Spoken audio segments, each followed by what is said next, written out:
I haven't seen Juicidora yet, and the reason why I don't like Juicidora is because I can't forgive her for sleeping with Derwin. Okay.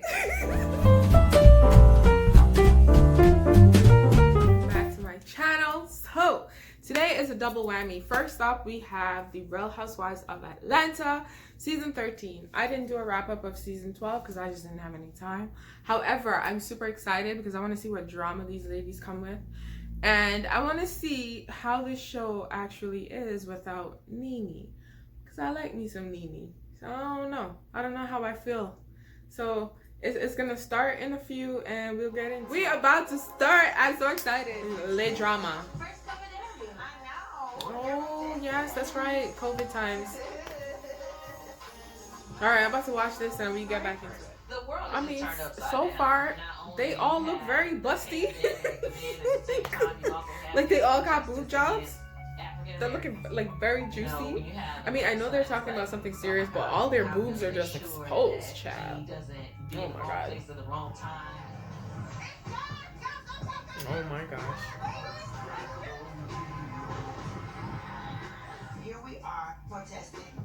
I don't want to watch this at the beginning. I feel like I'm going to cry. Oh, my God. Hold on. Drew got a peach? Oh, child. Oh, my God. I'm going to tell y'all right now. I don't like Juicidora. But when she comes on screen, then I'll tell you why. Did Cynthia get her boobs done again? Because, like, they just out. like, okay, she does look like she gained some weight, so that could be why. Because, like, they just, like, out. Oh, my God. Okay, I was right. She definitely gained some weight. They all gain weight, child. Listen, when Portia says somebody driving the train, dying. Everybody put on weight. And this isn't about, like, people's weight, but I just realized that because they all, like, look a lot bigger. They call it COVID weight. What? I have a lot of questions about Kenya, but at the end, because, like, I didn't like her last season, the season before, and the season before that, and all those other seasons. I'm pretty sure I'm still not gonna like her. I do sympathize with her, but I don't like her. But we'll get into it at the end. Here is giving her some really good advice because I don't understand. Yo, from the moment they got married, I don't know why they got married. That man never wanted her, and she wanted to get married. But technically, she only wanted the kid. Why can't people just be honest? Riley? That's all I got. The Kenya thing is bothering me. Like, she's a big old bully, okay? From the time she started this show. And now she's crying over a man that don't want her. The man's disrespectful to her.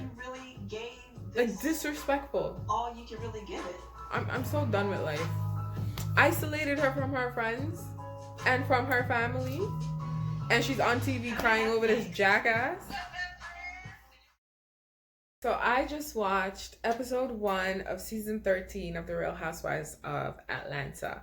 Honestly, it was a very slow episode because they were talking about all these serious things that are happening. So all the protests that were happening for Black Lives Matter and COVID and stuff like that. So really and truly, there is no real drama, which is fine. However, it was good seeing most of the ladies come back together.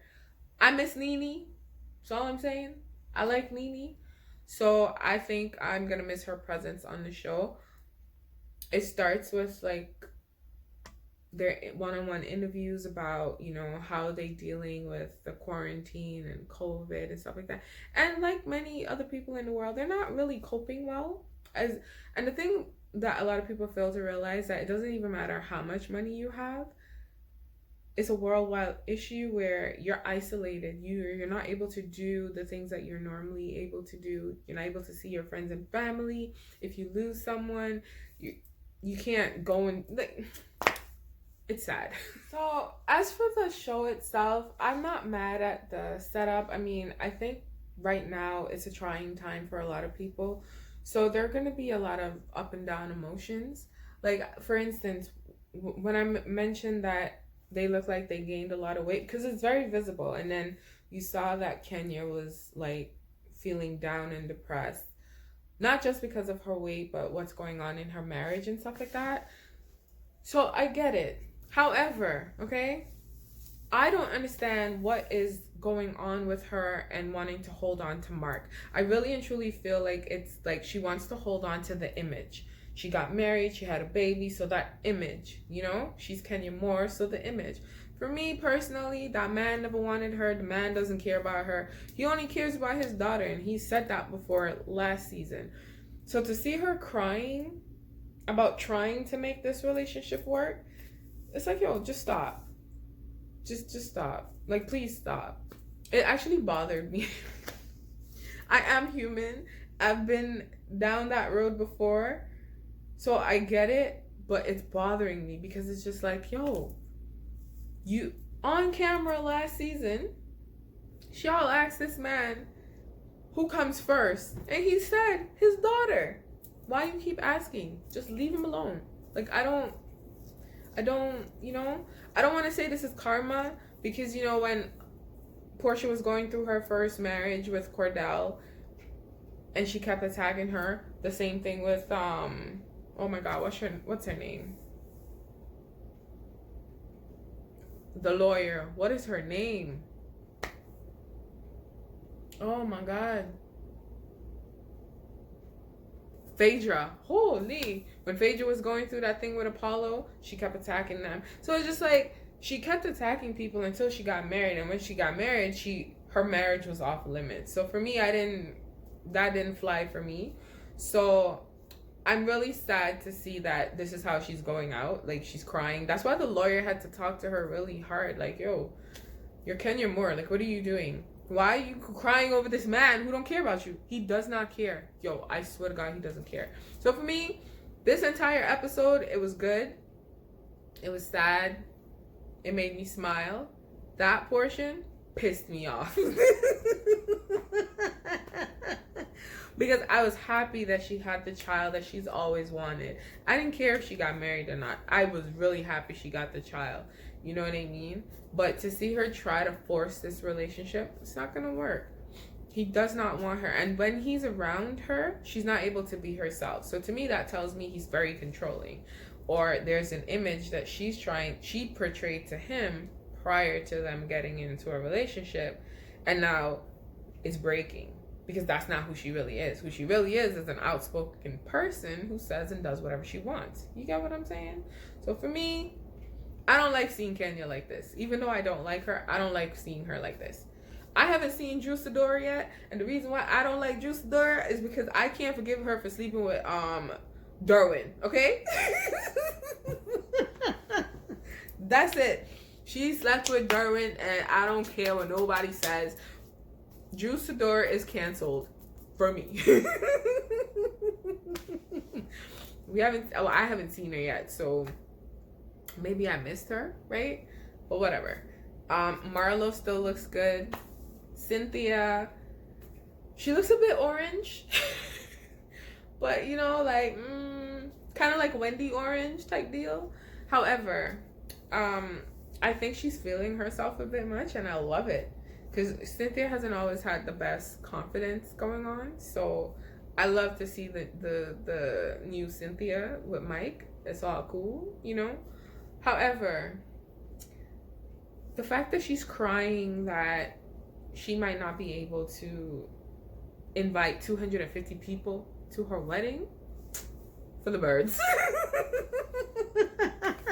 There's so many other different things happening. And I agree with Mike, where it's like, yo, so if 250 people don't come, you still don't want to get married on that day? You and I could go to the courthouse and done. So for me, it's all about a show. And if you really love this man and this man is for you and you think this is your happy forever after, get married regardless of who comes. You can always have the ceremony and a party afterwards. Like, you get what I'm saying?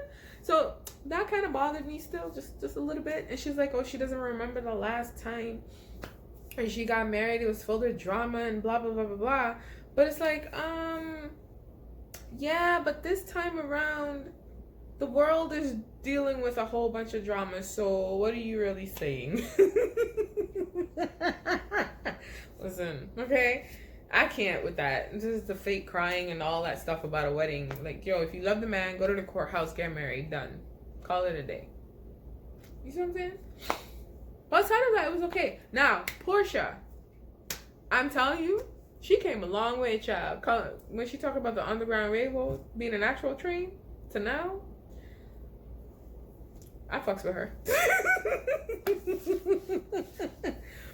I was actually happy to see that this wasn't just like a publicity thing. Because, you know, some celebrities do it for a stunt.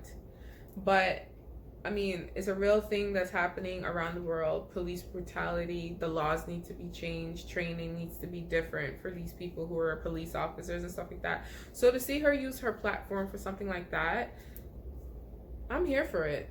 I'm definitely here for it. As for Candy and her family, whatever. Candy was always iffy for me, so I'm okay. The relationship that Riley's going on with her dad, I don't know. But we'll see what this season brings. But honestly, I really think that's it. The first episode for the season 13 is okay. They showed a preview of what's to come. I see new faces. LaToya I know from like Instagram and YouTube, and Juicidora I know from the game, and I don't like her. So I'm excited to see what happens throughout season 13 for the Real Housewives of Potomac. This is it. This wasn't a real review. It was just me watching and just giving you my thoughts. But however, these are my feelings and my thoughts. I know you might not agree with it, but they're mine. So I'll see you back here next Sunday for another episode.